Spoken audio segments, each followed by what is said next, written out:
আসসালামু আলাইকুম। মারিয়া ইতির আরও একটি রেসিপিতে আপনাদের স্বাগতম। কেমন আছেন সবাই? আশা করি সবাই অনেক ভালো আছেন। আলহামদুলিল্লাহ আমরাও অনেক ভালো আছি। আজকের রেসিপিতে থাকছে ওয়ান পট চিকেন বিরিয়ানি। আর এটা তৈরি করব কোনো রকম বাদাম বাটা টক দই ছাড়াই। একদম ঘরোয়া মশলায় তৈরি করব বাচ্চার টিফিনে দেওয়ার জন্য। চলুন তাহলে চলে যাই মূল রেসিপিতে। ওয়ান পট বিরিয়ানি তৈরি করার জন্য প্রথমে আমি তেল নিয়েছি। আমি এখানে হাফ কাপ পরিমাণ তেল নিয়েছি। এরপর এর মধ্যে দিয়ে দিচ্ছি পেঁয়াজ কুচি, আরও দিয়েছি এক টুকরো তেজপাতা, 2 টুকরো দারচিনি, 2 টুকরো এলাচ এবং 1 টুকরো লং। লংটা চাইলে আপনারা কিন্তু বাদ দিতে পারেন। এবার এটাকে বেশ ভালো করে একটু ভেজে নিচ্ছি। যখন পেঁয়াজের কালারটা একটু বেরেস্তার মতো হয়ে যাবে সেই পর্যায়ে আমি 2 টেবিল চামচ আদা রসুন বাটা দিয়ে দিচ্ছি। আমার আদা আর রসুন দুটো একসাথে ব্লেন্ড করা, তো আমি সেটা 2 টেবিল চামচ পরিমাণ দিয়ে দিয়েছি। এখন এর মধ্যে চিকেনটাকে দিয়ে দিচ্ছি। দেখতেই পাচ্ছেন চিকেনটাকে আমি ছোট ছোট করে কেটে নিয়েছি। এটা হচ্ছে কয়েক টুকরো চিকেন, বাচ্চার টিফিনে দেওয়ার জন্য জাস্ট নিয়েছি। তো আপনারা চাইলে বেশি করে তৈরি করতে পারেন। আমি হচ্ছে দেখা যায় সকালবেলা উঠে তৈরি করি, ওর টিফিনে দেওয়া হয়ে যায়। আর যদি একটু থাকে তাহলে নাস্তার মতো করে আমরা খেয়ে নিই। এটা বাদাম বাটা এবং হচ্ছে গিয়ে টক দই কোনো রকম মানে বাহিরের মশলা ছাড়া তৈরি করব, কিন্তু খেতে তারপরও অসাধারণ লাগে। এভাবে করে একবার তৈরি করে দেখতে পারেন, আশা করছি আপনাদেরও বেশ ভালো লাগবে। তো প্রথমে আমি এর মধ্যে আলু দিয়ে ভেজে নিয়েছি। এখন এর মধ্যে আমি ঘরে বানানো বিরিয়ানির মশলা সেটা দিয়ে দিচ্ছি। আপনারা যদি আমার ঘরে বানানো বিরিয়ানির মশলাটা দেখতে চান তবে আমাকে কমেন্টে জানাতে পারেন, আমি চেষ্টা করব এই রেসিপিটা দিয়ে দেওয়ার। সাথে দিয়ে দিয়েছি কিছুটা জিরার গুঁড়া, হাফ চা চামচ পরিমাণ জিরার গুঁড়া আর হাফ চা চামচ পরিমাণ ধনিয়ার গুঁড়া।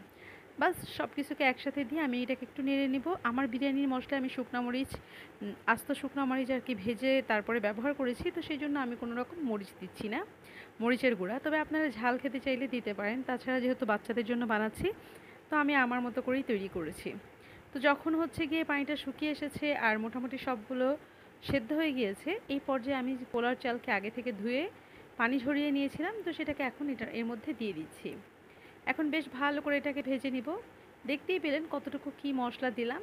একদম হচ্ছে গিয়ে ঘরোয়া যে মশলা, যেটা বিরিয়ানির মশলা আমি ঘরেই বানিয়ে নিয়েছি, আর ধনিয়ার গুঁড়া আর জিরার গুঁড়া, এছাড়া কিন্তু আমি আর কোনো মশলা দিইনি। তো পোলার চালটাকে আমি বেশ কিছুক্ষণ এর সাথে ভেজে নিয়েছি। যখন ভাজা হয়ে গিয়েছে তখন হচ্ছে পোলার চাল যেই পরিমাণ নিয়েছি তার ডাবল পানি দিয়ে আমি এটাকে দিয়ে দিয়েছি। আমি এখানে 1.5 কাপ পরিমাণ পোলার চাল নিয়েছিলাম, আমি এখানে 3 কাপ পরিমাণ পানি দিয়েছি। এবার দিয়ে দিচ্ছি আস্ত কাঁচামরিচ, যাতে আমরা যারা ঝাল খাই তারা ফাটিয়ে খেতে পারি, আর বাচ্চারা যাতে ঝাল না হয় সেজন্য এটাকে আস্ত দিয়েছি। দিয়ে দিচ্ছি কয়েক টুকরা কোয়েল পাখির ডিম, কয়েক টুকরা বলছি আসলে কয়েকটা কোয়েল পাখির ডিম। 7টা কোয়েল পাখির ডিম ছিল। আপনারা চাইলে কিন্তু এখানে মুরগির ডিম ব্যবহার করতে পারেন। আমার কাছে আজকে 7টা কোয়েল পাখির ডিম ছিল, ভাবলাম বাচ্চারা খুশি হয়ে খেয়ে নেবে, তো সেই জন্যই দিয়ে দিয়েছি। তো এখন এই পর্যায়ে আমি ঢাকা দিয়ে দিয়েছি এবং যখন পানিটা ঝরে সরি পানিটা যখন কমে এসেছে এবং পোলাওটা দেখতেই পাচ্ছেন বেশ ঝরঝরা, বিরিয়ানিটা বেশ ঝরঝরা হয়েছে। আমি একটু নেড়ে দেখিয়ে দিচ্ছি। তো এই পর্যায়ে হচ্ছে আমি নামিয়ে নিচ্ছি।